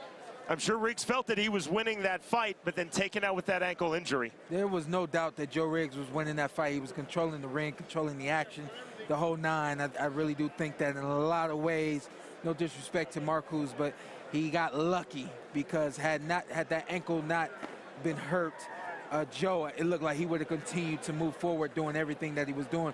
Marcus was very hesitant through the entirety of that fight. Even in the moment that he knocked Joe down, he was hesitant to go after him, you know? So I think moving forward, if there's gonna be a second fight, third fight in the pro ranks as a boxer, Marcus has to improve on his offense and get more confidence. In our final prelim of the evening, the winner by way of third round TKO due to injury, Marcus Perez defeats Joe Riggs. Showtime, Sean, counting down now to our main card.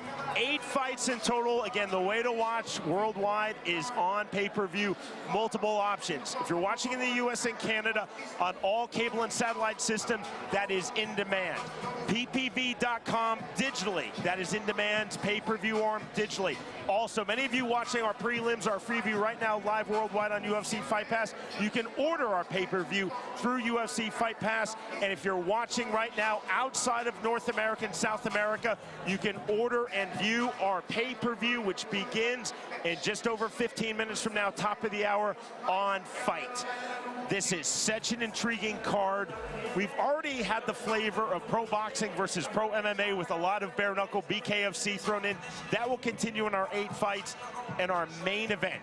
Roy Jones Jr., a world champion at 160, 168, 175. 20 years ago, he defeated John Ruiz to become the world heavyweight champion. That was March of 2003. He's 54 years old. Yeah. Anthony Pettis fighting here in his home city, Milwaukee, Wisconsin. One of the greatest 155ers in the history of MMA, a UFC champion, a WEC champion, but this is his pro boxing debut. Yeah, I'm just really curious as to when it comes to Roy, who are you now at this point in your career? Obviously, you're fighting for much more than just money or just stardom. You've done all that, and you've had all the accolades.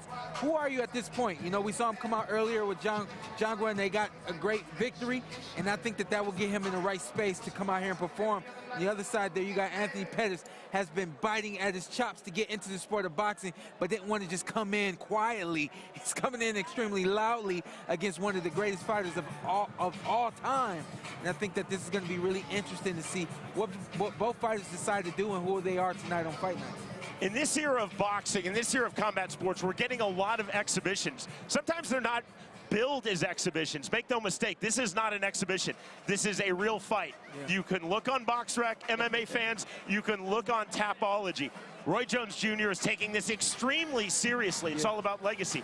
Anthony Pettis is taking this extremely seriously. It's all about legacy. You know, when I first got the call about this fight, I immediately, is this an exhibition? And I didn't believe that it was not an exhibition. It's not. Both guys are taking this extremely seriously, which means they both have trained extremely hard for this fight, and they're coming in here to knock out. They're coming in here to hurt. Everything that you would expect from a world championship caliber fight, you're going to get it all right now from Roy Jones and Anthony Showtime Pettis. Showtime, Sean Porter. We're just getting started. We've had our 3 prelims. 8 fights on the main card headed your way. Cyrus, you know the card is absolutely stacked. When on the prelims on our worldwide Freeview, it's Marcos Perez versus Joe Diesel Riggs. That is setting the tempo for the huge talent we have this evening. Well, you said a lot there, Sean, but you're absolutely right. When you take a look at this card and what we're going to get you starting at 8 o'clock Central Standard Time, it's very, very special. So let's go ahead and go through some of the fights you're going to see on that main card, 8 o'clock Central Standard Time on pay-per-view. We're going to open it up. I've been saying it. I can't help but to say it. I think any broadcaster would. It's a win-win situation. It's B Win taking on Andy Win. That happens to kick things off. What a great way to kickstart our main card. Then it's going to be Dylan Kleckler taking on Josh Burns. What a matchup. 2 heavyweights, all knockouts, a lot of bare knuckle experience, but they're putting the gloves on and they're looking to end things. That one's going to be a lot of fun. Pearl Gonzalez, the Chi-Town Princess. She is a veteran here at Gamebred Boxing. We know what she's done in her MMA career. Now she stands across the ring from a very formidable opponent in Gina Danger Mazzani. What a matchup that's going to be as the ladies once again grace our squared circle tonight.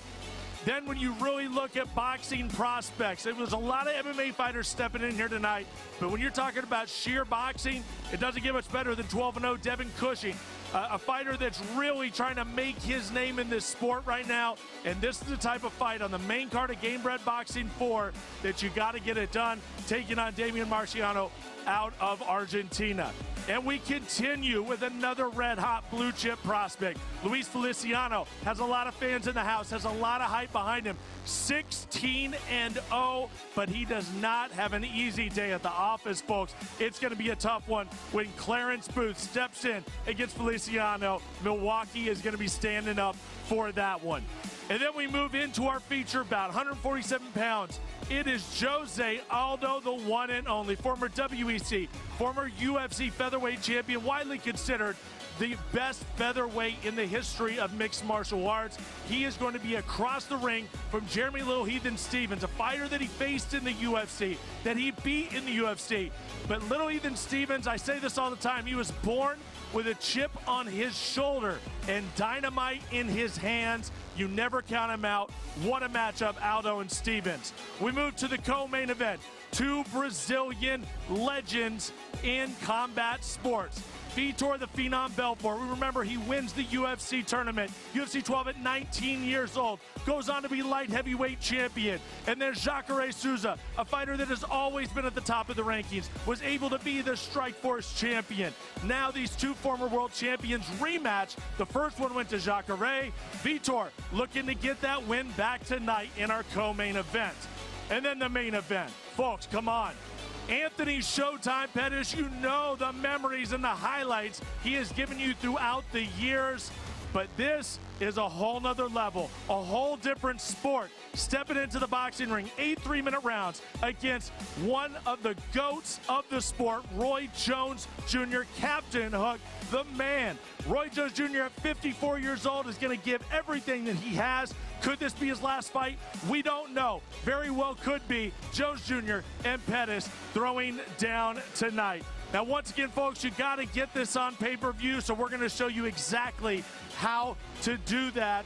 It's very simple. If you got cable and satellite, it's in demand to make sure you get this pay-per-view. Otherwise, if you want to get it digitally, ppv.com. UFC Fight Pass pay-per-view. And if you're outside of North and South America, that's going to be on Fight TV and the Fight app. You can see the Fiserv Forum. They are ready, willing, and ready to enjoy some incredible fights tonight. They have been awesome already here with the free prelims, and you better believe that once we get this pay-per-view underway, it's going to get electric in here. When Anthony Showtime Pettis makes that walk tonight, it's going to go bananas. And there are folks here that are simply here to see Roy Jones Jr. There are folks here that are simply here to see Jose Aldo, who is just months away from going into the UFC Hall of Fame. I mean, you talk about the names on this card, absolutely incredible, and all the props to everybody with Jorge Masvidal's Gamebred Boxing for making this happen, and we all just get to enjoy it. What a night of boxing is going to be, the most exciting boxing card this year, and it's about to go down. You can see the countdown clock is literally ticking away. Hit that order button, be a part of history. I promise you will not regret it tonight. And with that being said, folks, I'm going to leave you with this. We got a few minutes to go, plenty of time for you to hit that order button. I'm Cyrus Bees. We'll see you at the top of the hour for Roy Jones Jr., Anthony Pettis, and the rest of this incredible Gamebred boxing card.